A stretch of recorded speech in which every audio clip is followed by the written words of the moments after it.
alarmingly, with my editor present, the themes of my hopefully forthcoming book on Christopher Hillm.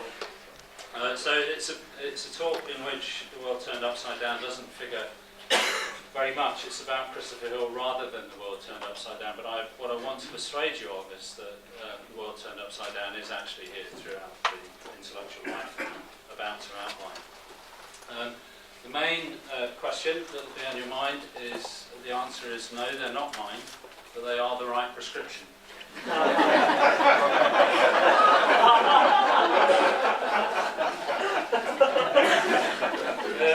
Coming of age in the 1930s, Christopher Hillm thought he was witnessing the crisis of bourgeois culture.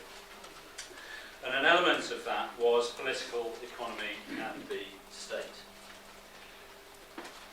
The Great Depression had revealed the limitations of bourgeois parliamentary government, which really did seem to be simply the management committee for the capitalist class.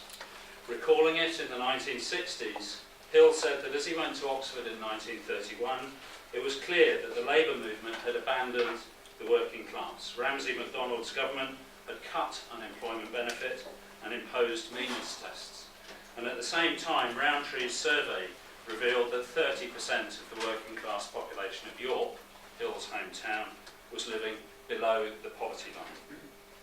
The facile optimism, as he called it, of 19th century liberals that life would improve continuously through the application of human reason was given the lie by the shocks of the Great Depression. So the first element of the crisis of bourgeois culture was in domestic politics. But at the same time, it seemed that international relations were increasingly chaotic and that war was becoming, or was in fact, a permanent feature of a world consisting of bourgeois states. Norman Angell had published an influential book arguing the opposite, that capitalism would make war obsolete. We won't have wars where there's a branch of McDonald's, as it was once said. Norman Angell had said that capitalism would make war obsolete, that the demands and operations of the economic order made war an irrational and counterproductive way of securing wealth and power. Hill thought the opposite, that without rational planning, states would not make rational decisions.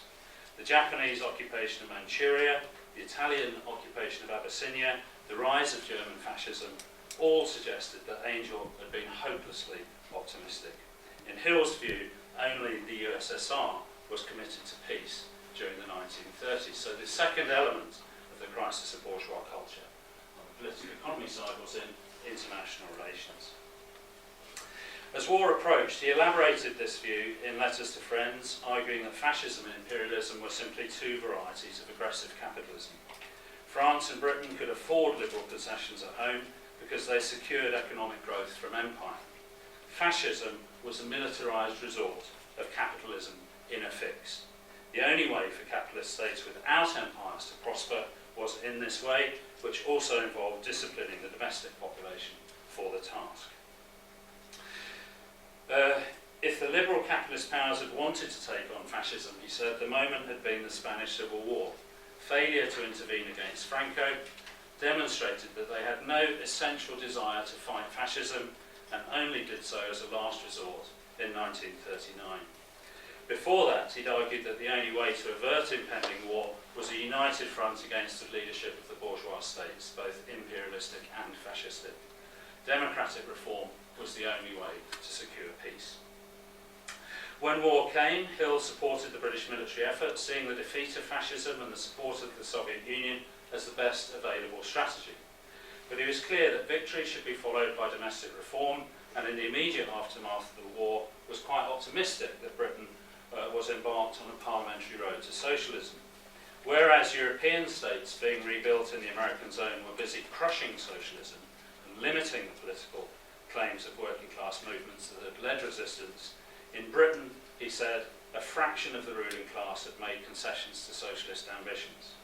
Hill thought revolutionary agitation in Britain would provoke an American reaction, but that constructive engagement with the wider labour movement would yield significant reform. I stress this because it becomes important later to his politics in the 60s, I think.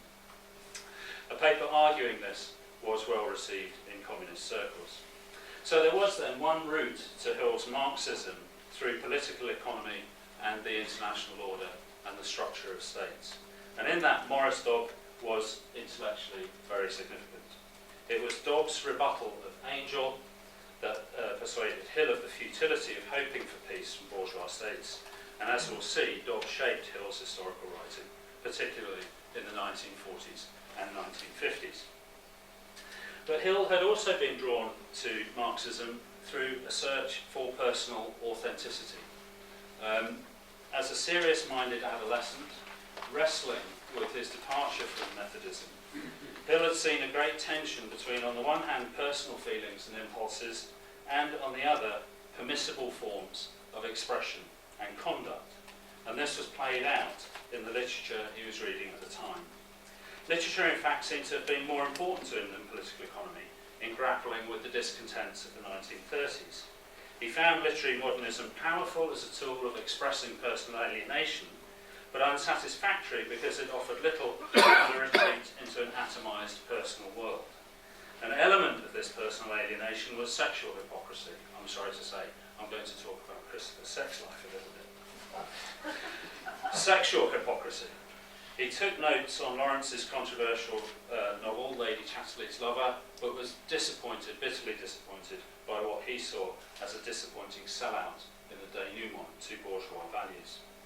He also read Dissent and Freud, and reflecting on art, sex and personal authenticity, he wrote that, like sex, art may be perverted to barren ends, to narcissism, may have the external trappings without fulfilling the essential function, may be diverted, distracted, impotent, too thin, too inexperienced, too sophisticated.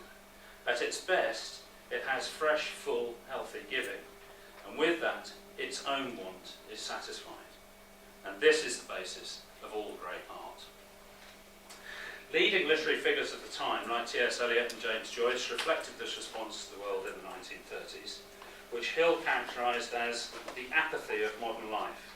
There's none of the intellectual activity of Athens and Florence.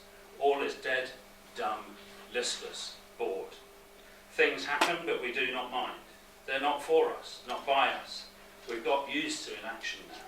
To keep us alive, we need repeated emotional stimulus. And being a democracy, we get them. Wireless, cinema, jazz, novels, newspapers, sentimentality. Wireless, for those in the room. These things are not bad in themselves, not very bad, but they exhibit a dreadful state of mental inertia. We do not think it's too hard work. Instead, we buy the Daily Mail. Don't need to explain that. Besides, thinking would get us nowhere. It's a mechanical age. So the reference to Athens and Florence is significant. Hill wanted to be active in the world, like the citizen of a city-state. He'd been born into a respectable Methodist family, keen to act on ideals to improve the world, and his ancestors included an eminent missionary, as well as a woman famed for her charitable work in York. In 1936, Hill went to the Soviet Union to learn Soviet scholarship on English history. While there, he was grappling with this question of what to do. He'd begun to think like a Marxist, but he didn't know what to do as a Marxist. He fell in love there with a woman called Tanya, or who he refers to as Tanya, but was also impressed by how in Soviet society people could be themselves. There was no class conflict, and sexual expression was healthy. The sacrifices of the revolution and civil war had created a society in which there was no tension between one's sense of oneself and the social and political world. The individual was free to flourish in social and political arrangements that supported, rather than repressed, that flourishing. 3 years later, in the course of an intense affair with Sheila Grant Duff, an eminent and at the time well-known foreign correspondent, Sheila Grant Duff, he wrote to her that there is one, the world one has to work in to make it better. 2, the person one really is. The social and political world was, he said, our unescapable burden.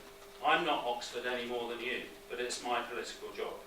But one has to be taught and braced and girded to stand its strain, and one just can't do that unless one has a firm root. The firm root, he saw, was a relationship with Sheila. That was distinct from an authentic self, a condition in which one can take one's armour off and be a real person, and that is what we can give one another. So I think this is the context for his oft-repeated claim that it was the metaphysical poets that drew into the 17th century. T.S. Eliot had written a famous essay arguing that what those poets had in common was a struggle to find a way to express themselves, pushing at the available language and the forms of literary expression to capture feelings that did not seem easy to express. Eliot and Hill both thought that was similar to the writing of the 1930s, in writers like Eliot himself and James Joyce, for example. Marxism then offered a solution to both problems of political economy and personal alienation. It was a totalising analysis that explained the behaviour of bourgeois status domestically and internationally, and the condition of personal alienation felt by many people in the midst of what he saw as the crisis of bourgeois culture. The disjunction between thought and feeling that was expressed by literary modernists, Eliot and Joyce, at the crisis of bourgeois culture was parallel to the same disjunction expressed by metaphysical poets at the emergence of bourgeois culture. Looking back in the 1960s, he said that the appeal of Marxism lay in this ambition to see society as a whole, to relate philosophy, literature and science to the society from which they sprang. Just as the poetry of Eliot, Norden and Spender and so on seemed to us to have a direct relation to the crisis of the 1930s, so, I'm not sure Eliot encouraged me to do this, but it seems to me perfectly obvious that metaphysical poetry had a relation to the crisis of the 17th century. The whole point, he said, of Marxism is that it is total history. To understand personal alienation, it was important to understand that society produced it. Tiny writing at the bottom, it says, "Man is not merely a social animal, but an animal that can only develop into an individual in society. The individuals we become are the result of our dialogue with the world around us." And he sought a world in which we could become healthy through dialogue with a healthy set of social relations. So Hill was hostile to the narcissism of literary modernism and keen to take action, something I think T.S. Eliot could not be accused of. His record of his visit to Moscow is a fragment of a novel which is thinly veiled autobiography. The narrator of that novel asks at one point, "What can I do with my Oxford accent?" He could not stay in the Soviet Union, the narrator said, to enjoy the fruits of sacrifices that he had not made. He thought the fruits of Soviet sacrifice belonged to the Soviets and not to him. But he could not, in Britain, preach bloody revolution because of his Oxford accent and because he thought the moment was not right for revolution in Britain. Instead, he overcame some hesitations and joined the Communist Party as a political strategy, but he was quite clear in later interviews that his intellectual Marxism, that was an intellectual position, membership of the Communist Party was a political strategy, and they were arrived at separately at separate moments. So he came back from the Soviet Union and joined the Communist Party while resolving that the way he could make a difference to the world would be to write academically acceptable Marxist British history. The central political drama produced by the tensions that infused metaphysical poetry was, of course, the constitutional crisis of the mid-17th century. Its resolution, he came to see, was a resolution of these deeper tensions. In making that case, he was responding primarily to what he saw as the idealism of S.R. Gardner and of liberal historians. Gardner had seen in the mid-17th century a Puritan revolution, the outcome of the emergence of political ideas rather than social conflicts. To understand the crisis, one needs to understand the ideals of the Puritans, and liberal historians made a broadly similar case, that within Puritanism were the seeds of secular liberal ideas that, by virtue of their superiority over previous ideas, had produced historical progress and social change. It's the ideas that produced the revolution and produced social progress. Now, criticism of such idealism was already well underway when Hill began to write. Weber and Tawney had both related the appeal of Puritanism to the social context in which it emerged. Lewis Namier in 1934 Ford lectures in Oxford that Hill attended and much admired had set out a view of politics in the 18th century that depended on interest, patronage and political calculation rather than on high ideals. Trevor Roper, the notorious lefty, a contemporary and rival of Hill's, wrote about the Reformation in similar terms. Religious ideas took their meaning and force from the social and political environment. The Reformation in Europe was a struggle for power, not simply a conflict of ideas. And writing in The Spectator in 1938, A.L. Rouse, another one in the pantheon of Marxist historians, had claimed this was common sense for the new generation of historians. Only the simple-minded would assume that understanding someone's conscious motivation would actually explain their behaviour. People in general are apt to be so unconscious of what really motivates them, wrote Rouse. The younger people have come to regard this as commonplace. Rouse writing in 1938. So Hill was reacting against idealism in a context in which people from lots of other ideological backgrounds were doing the same. In doing so, he was formally committed, and this is one strand of his work that I want to emphasise, to dialectical materialism, which in his critics is often confused, I think, with economic determinism. Many subsequent commentators have misconstrued his position on this, I think, partly because it's possible to find examples of determinism in Hill's writing. But he was entirely consistent in saying that he was interested in the interaction between ideas and their material context. That although in the end the material context was the ultimate causal factor, can't have neoliberalism in a Viking society, you need a material context in which the ideas can make sense. In the end, material context is the ultimate causal factor. In real life, causal connections were more complex and interacting. As early as 1947, he wrote to Edmund Dell, protesting at Dell's apparent determinism. I'm perplexed by your denial of interaction of political, etc. superstructure. Surely Nazi machine guns influenced both German cultural development and economic development. And it was on this basis that he criticised Trevor Roper for determinism in the gentry debate, that deriving someone's political views from their economic fortunes was simple-minded, and he also criticised Brunton and Pennington for their analysis of the economic interests of MPs in the Long Parliament on the same grounds, as simply deterministic. So he was very clear methodologically that he was a dialectical materialist, not an economic determinist, even if he didn't always live by his own prescriptions. He made a clear statement about this in an article defending Plekhanov in an obscure journal in 1951. The economy of society and its psychology reflect two sides of one and the same phenomenon, the production of life of men. Their struggle for existence, in which they are grouped in a particular way, thanks to the particular state of productive forces. The struggle for existence creates their economy, and on the same basis arises their psychology as well. Economic life is itself something derivative, just like psychology. And that's the very reason why the economy of every progressing society changes. The new state of productive forces brings with it new economic structure, just as it does new psychology, a new spirit of the age. So this is dialectical materialism. This is what he aspired to. We can point to examples where he is determinist, but what his methodological position was this, and it was defined against idealism, which is a different kind of reductionism. There was a commitment to a total analysis, not to any form of reductionism. Now, his earliest lecture courses in Cardiff and Oxford were framed around intellectual and cultural transformation, not political economy. The shift from divine right to social contract, the end of the church monopoly over ideas, for example.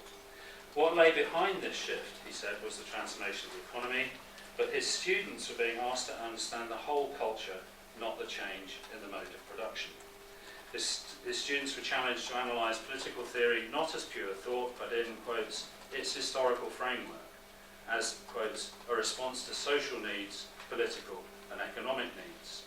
The important thing, quotes, is not the truth of a theory, but what was its purpose. This was an abiding methodological question, as he put it in, I think, Economic Problems. In the history of ideas, environment is more important than heredity. Ideas become powerful because of the environment in which they operate. And in truth, his core interest was the ideas, not their environment. One problem with his dialectical materialism, I'll cut this section, is that the materialism isn't very good by modern standards. So he's a dialectical materialist, and that's critical to his formation. But a second important thing is his hostility to dogmatism. And this is where the Oxford liberal academic rears his head. Dogmatism was one of the enemies of authentic personal expression, which I think was one of his key concerns in the 1930s. And Hill was committed to the liberal ideas at the heart of academic education. He said on several occasions that for him Marx was an inspiration, not a dogma to be followed. His courses posed a problem for students to address. They did not seek to instill a particular line. Hill remembered V.H. Galbraith, the academic tutor to whom he owed most, as giving a student, I think the student was Hill, as giving a student 100%, because he disagreed with everything the student had said. This was his model of academic teaching. His own tutorial style consisted of asking questions and letting silences drag out as the students reached for their answers. Absolutely terrifying. Someone as shy as me, but people did survive it. There is a wealth of testimony to the fact that he did not make any attempt to impose a Marxist line on his students. It made him a poor army officer, he thought. This is a letter to Sheila. The basis of all my educational theory is to let people do as they like and learn by their own mistakes. That's why I'm not a good officer, because the army can't let people learn by their own mistakes. As they would always be finding better way of doing things than the army might. So these were Oxford and academic values, not Marxist values. And perhaps also a product of his departure from Methodism. I don't mean by that they're in conflict with Marxism, but their roots are not in Marxism, I think, for Hill. And they're perhaps also a product of his departure from Methodism.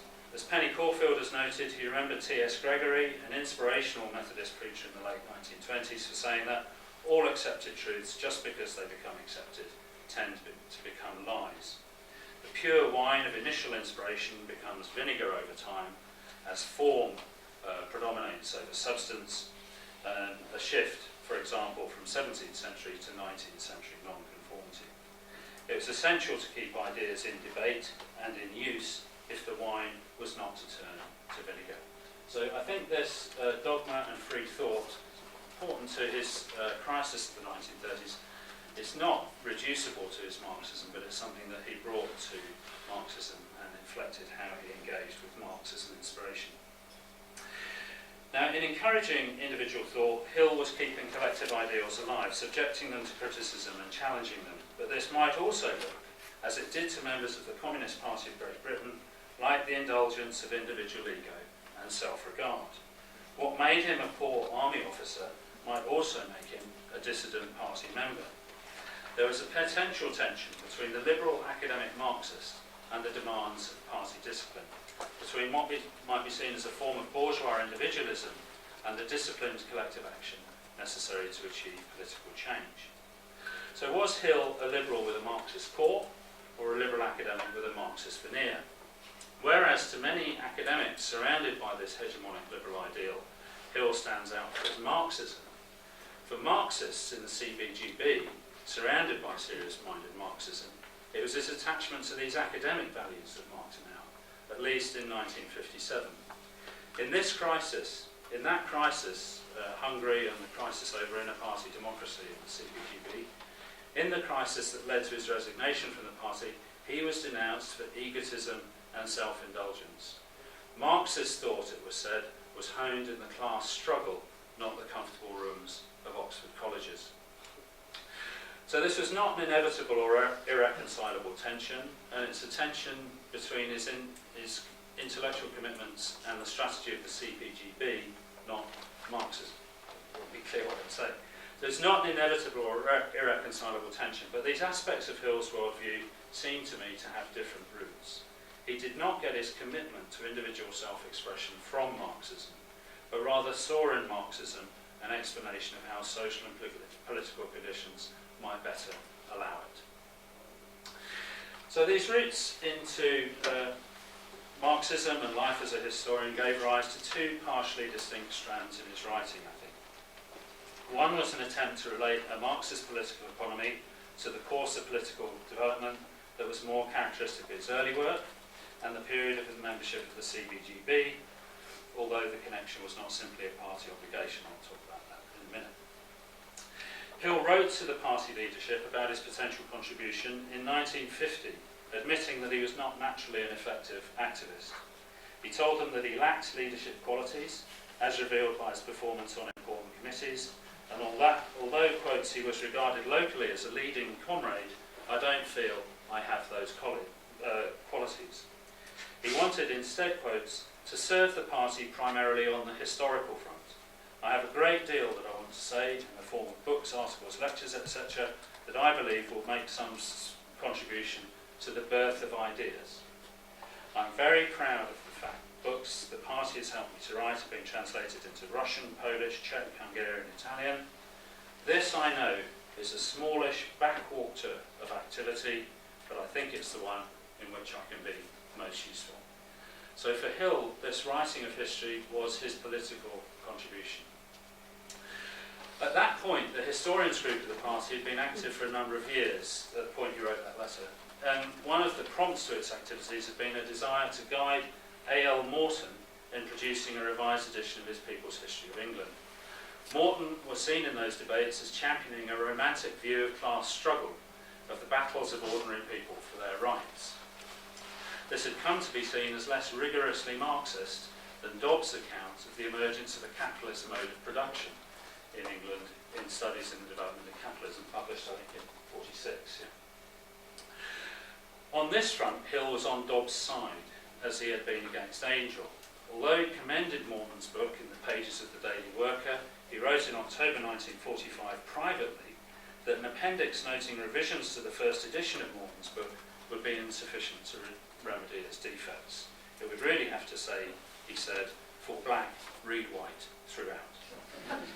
Dobbs' book, it's not actually on Barg, he wrote a very positive review of Barg, but then wrote privately that it shouldn't be translated. Dobbs' book, he thought, had shown Morton's work to be fundamentally flawed. His own work was a second focus of the group, though. In 1940, expecting to die in the war, he'd written the English Revolution, a very long essay or a short book setting out the argument that England had a revolution in 1649 and that it was a bourgeois revolution. His critique of Gardner here took the form of arguing that the roots of the political conflicts lay not in the challenge of Puritan theology, but in the social tensions arising from emergent capitalism. He'd argued that the Tudor state was fundamentally feudal, that although formal feudalism was defunct, it was a state organised and managed to protect the interests of the landowning aristocracy, in alliance with the crown and its ideological arm, the church.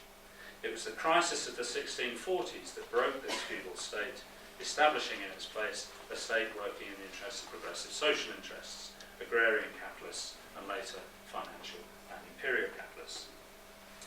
This view that the Tudor state was fundamentally a form of feudal state was controversial within the party and directly contradicted by Palm Dutt, the leading party intellectual of the 1930s.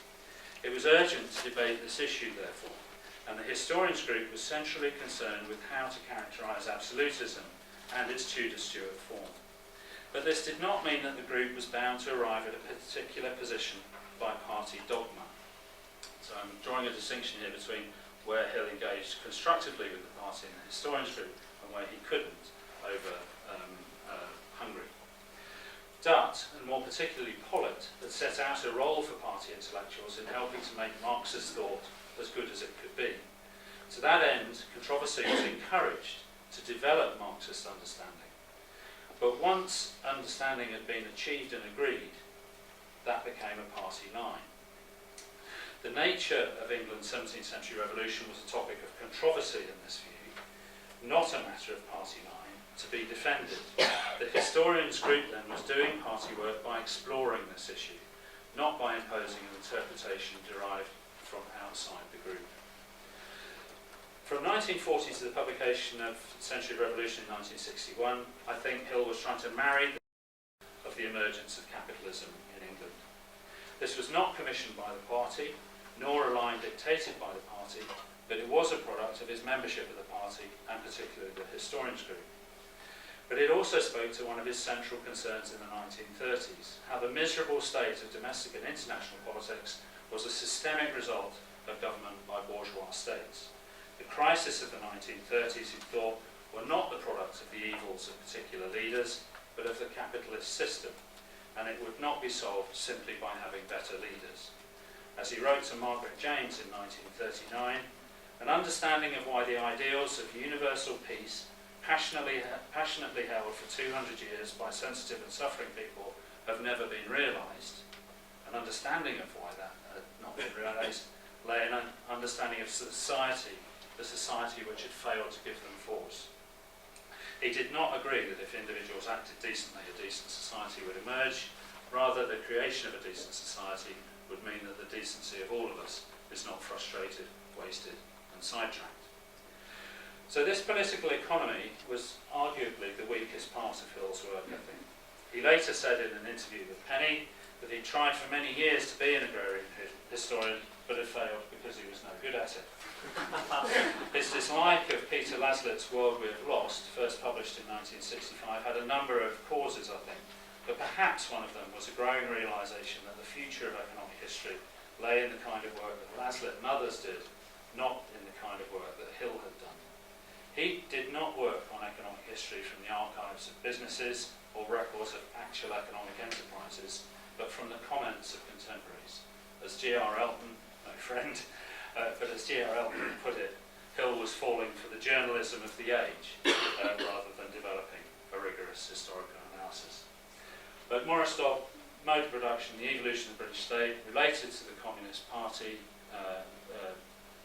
organisation, but not dictated by the Communist Party, an authentic part of the expression of his 1930s Marxism, and the mode in which he wrote down to the early 1960s and to Reformation, to Industrial Revolution in 60s. When am I? Well, sorry everyone, time is wagging by. I think perhaps if you can come to a conclusion. Sorry. How long have you got left? I've got Yeah, finish it all. Do the 10 minutes. We'll cut the final bit around discussion. Finish the. Yeah, do the full thing. It's fine. The second strand of his work runs through his career, aligns with what was later described as Marxist humanism. The key question being, what sort of society would be most conducive to human thriving? I will try and get through this more quickly though. So this Marxist humanism, as his letter to James reveals, his interest in state and political economy was not separate from his interest in personal authenticity and individual flourishing, and this strand of work runs through from the 30s to the 80s. When he was trying to persuade Sheila Grant Duff to sleep with him, he was also writing about Andrew Marvell's poem To His Coy Mistress. An article that became very influential among literary scholars. But some of the letters to Sheila reveal, I think, this question about the disjunction he felt between people's authentic self and the self they were required to live by the values of society constructed around them. So I did want to read out this letter. Sheila was reluctant to commit to a physical relationship because she felt torn between her feelings for Hill and someone they referred to as the Baron, which I think is Adam von Troxelsolz, the Hitler plotter. This led Hill to express a highly unorthodox sexual morality, while arguing that she was prevented from expressing herself by outmoded conventions. Darling Sheila has problems because she tries to reconcile the situation to A, her nature, B, certain conventional standards that she wants to accept. As A and B contradict one another, this is difficult. The truth she would eventually recognise was that she was fundamentally polyandrous in the nicest possible way. As things stood, she was making absurd gestures to B when she said sleeping with me would stop complete concentration on the Baron. Polyandry, or sleeping with Hill, would not be sordid in these circumstances, but being true to herself. If she is polyandrous, why pretend not to be and draw artificial lines? I won't go on.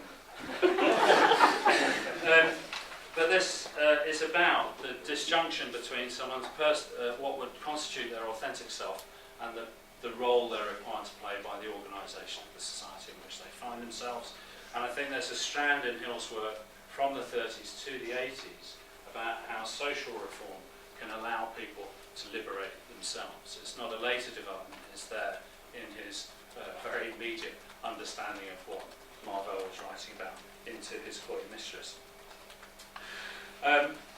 This came into conflict with the party on the issue of democratic centralism in the crisis of 1956-1957, whereas the nature of the Tudor state was a legitimate source of controversy in the party, the nature of the Kremlin regime was not.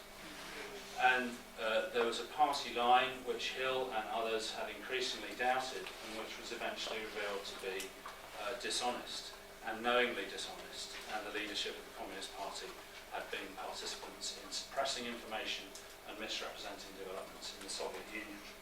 So this is where his belief in authenticity, hostility to dogma, made him leave the Communist Party as a political strategy, which is of course separate from all the commitments that had led him into Marxism. But just to summarise that section, he and Braddick put it in a letter to the Daily Worker: unless we can be sure of the accuracy and truthfulness of our own paper, on what basis can we refute and condemn the lies of the capitalist press? And what basis have we for our own Marxist appraisal?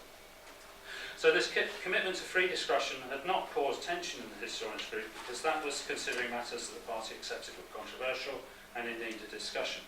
Now though, Hill's liberal inclinations were at odds with party discipline, and he and other academics were denounced for their egotism and self-indulgence by those who felt that now, more than ever, the party needed discipline. And after he left, Hill did not commit himself to organisations as fully as he had done to the CPGB. And he wrote to Saville saying, I'm not going to subscribe to the New Reasoner because I think that is an intellectual project, not a political strategy. And I think he never really found another political strategy having left the CPGB. Now, where are we?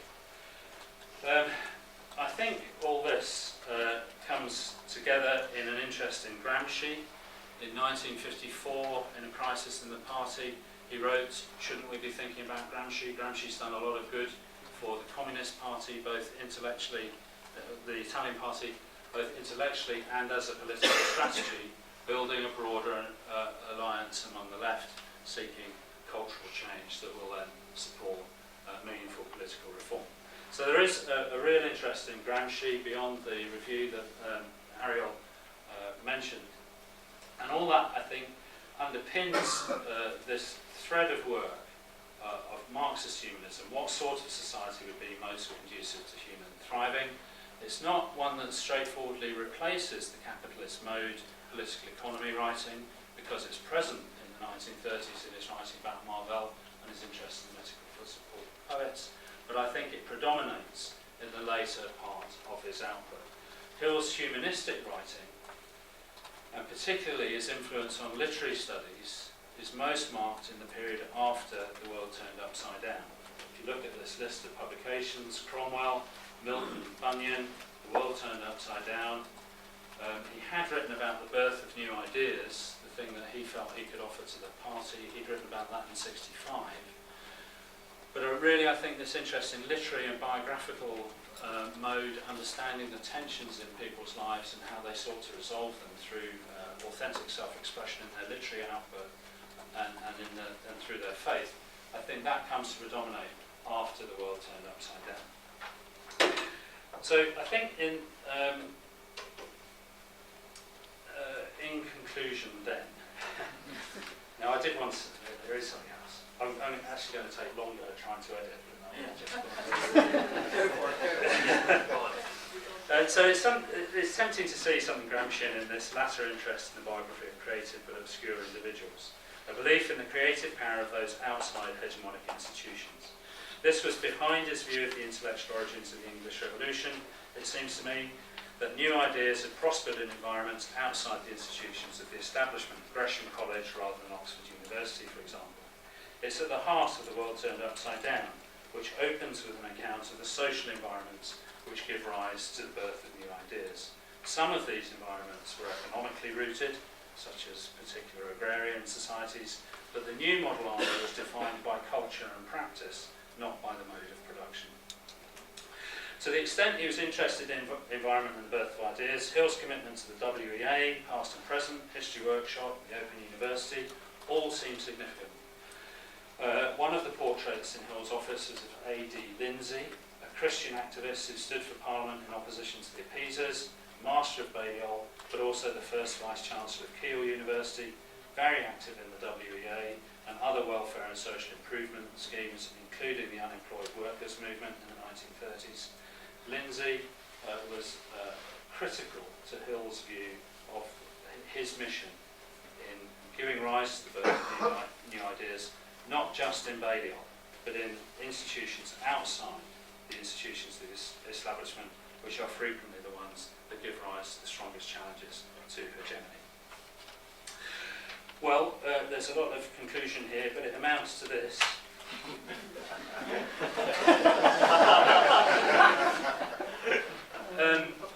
The two hills that we've already spoken about, I think, between literary scholars and historians. Historians have been more interested in the mode of production hill and the earlier work, and have found more to dislike in that because Hill's materialism is in fact not very good, and because in that mode he sounds more frequently like a determinist than in his other work. The other hill, liked by the literary scholars, has roots similarly in the 1930s, but it's the hill of Milton and Bunyan and the ideas of the world turned upside down rather than social analysis, the sociology of the world turned upside down, people grappling with the contradictions of the world around them.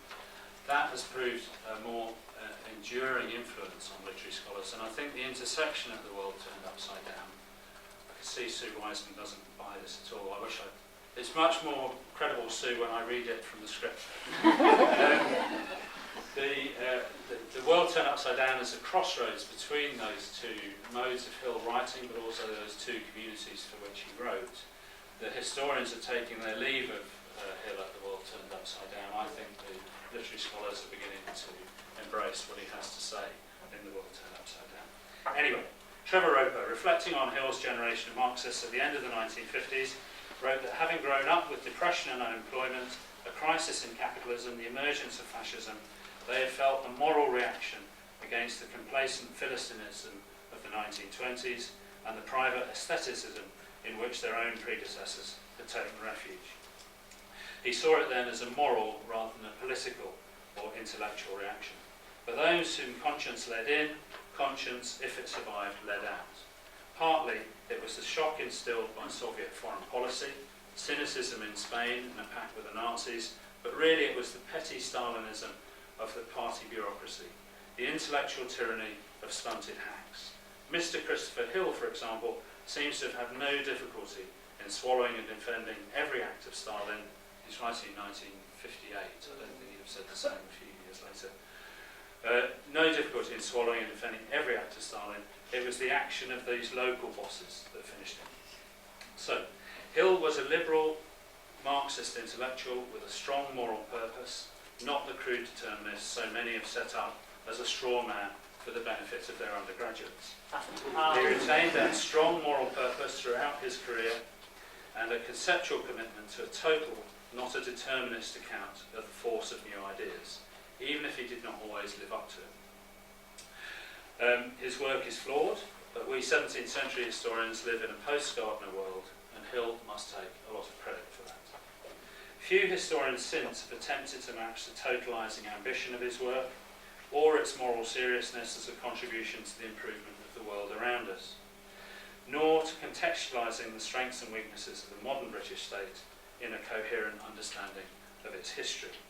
We can perhaps distinguish two strands of work right back to the 1930s, a political economy mode of production strand and a Marxist humanist strand. The latter leads directly to the world turned upside down and his later work, and is perhaps truer to what had drawn him to Marxism in the 1930s. Thank you very much.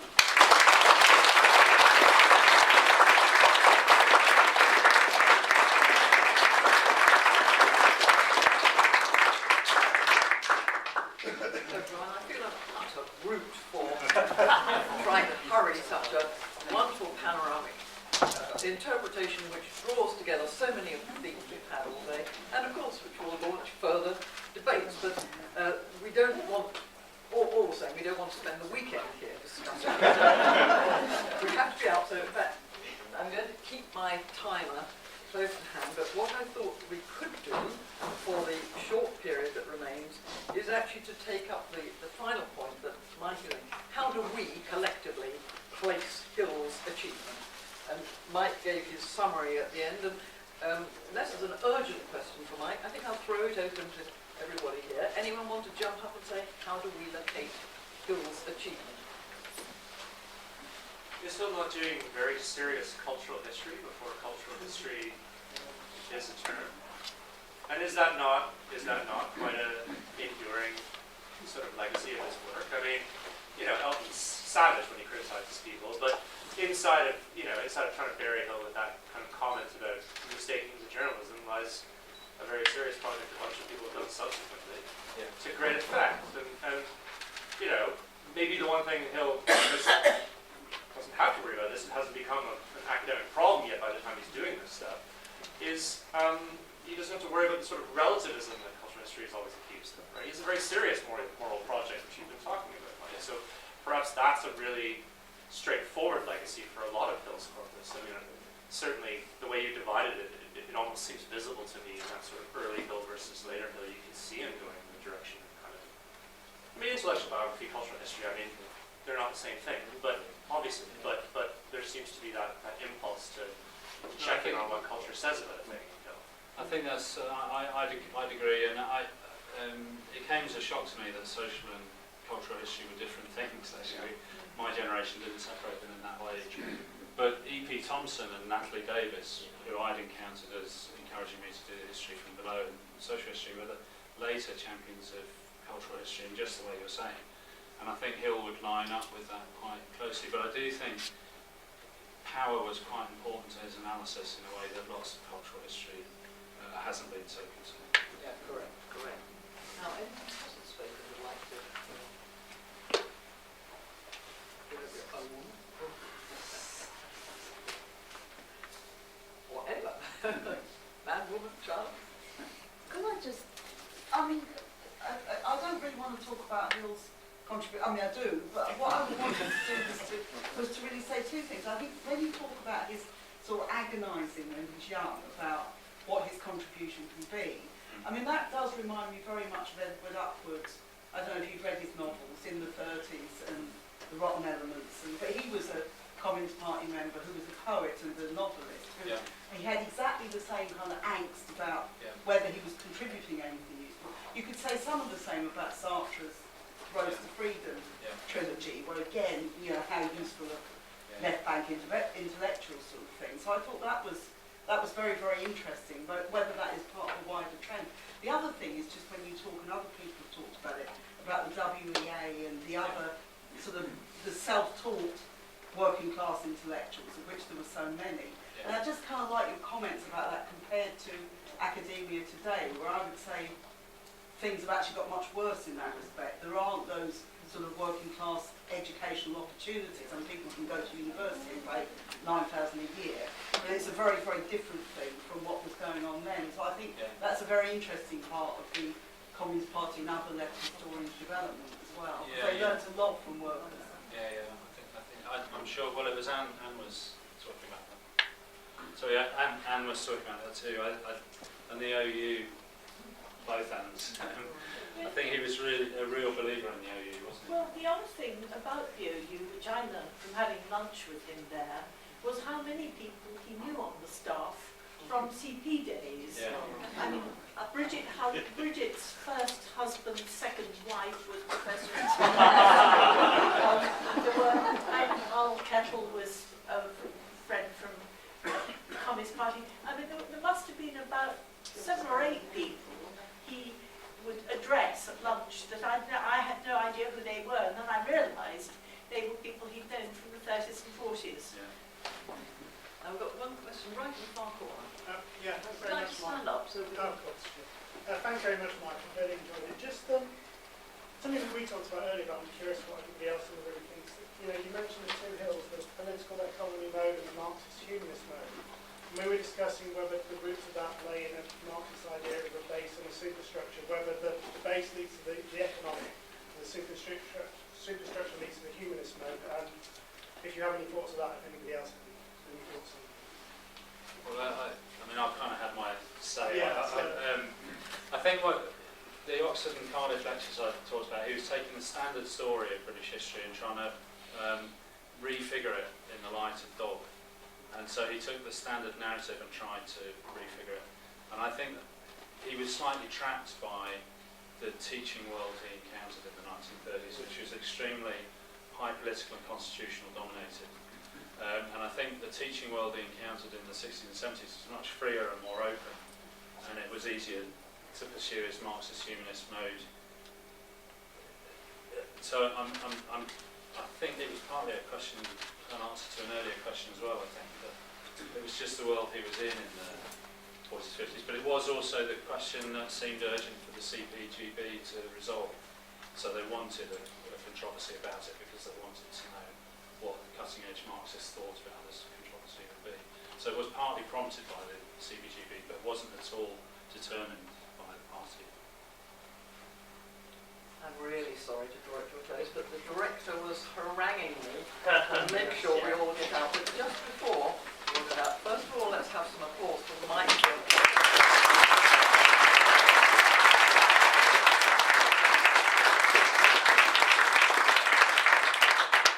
Let's now reiterate our thanks to all the chairs and speakers during the day.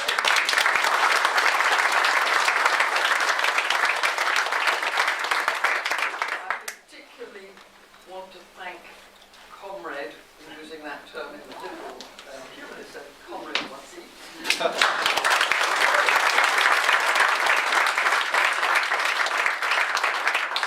the organisation. And I would just like to say, Christopher did discuss with me and all sorts of people throughout his life, what dost thou do? What shouldst thou do? He did not take that question lightly. It remained at the forefront of his mind throughout. But his message to everyone, we should all find our own fields. He knew he couldn't say what E.P. Thompson did as a polemicist or as a novelist or whatever. We should all find our own métier and then bear witness all our lives. There was a deeply moral objective underlying this, a moral commitment to egalitarianism, egalitarian humanism, and that's what he would want. So let's finish again with applause for Comrade, and again I use this in the liberal humanist, Marxist way, or yes, Marxist, not communist, Comrade Christopher Hillm.